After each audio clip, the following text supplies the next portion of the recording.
આગળ નજર જૂનાગઢ પર કરીએ। જૂનાગઢમાં શિયાળામાં તસ્કરોનો તરખાટ સામે આવ્યો છે, ત્યારે જૂનાગઢમાં ધાબળા ગેંગ સક્રિય થઈ છે। સુખપુરના કારખાનાઓમાં ચોરીનો પ્રયાસ હાથ ધરવામાં આવ્યો। સીમમાં આવેલ ગોકુલ કારખાનામાં ચોરીનો પ્રયાસ હાથ ધરાયો। એક સાથે 3 થી 4 જેટલા કારખાનામાં ચોરીનો પ્રયાસ કરાયો છે। 4 શખ્સો ચોરીના ઈરાદે અહીંયા પ્રવેશ્યા હતા અને કારખાનાની આ સમગ્ર તસ્કરોની જે કામગીરી હતી તે સીસીટીવીમાં કેદ થઈ છે।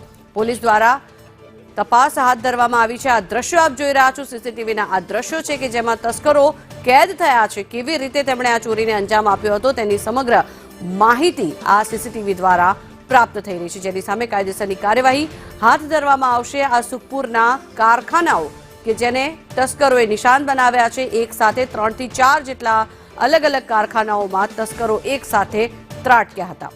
આ ધાબળા ગેંગ જે સક્રિય થઈ છે, કારણ કે તસ્કરોના ચહેરા નથી દેખાઈ રહ્યા, કારણ કે તે લોકોએ ધાબળાથી પોતાના ચહેરાને પણ કવર કરેલા છે, પરંતુ સીસીટીવીમાં આ તસ્કરો કેદ થયા છે, જેમને શોધી તેમની સામે કાર્યવાહી હાથ ધરવામાં આવશે।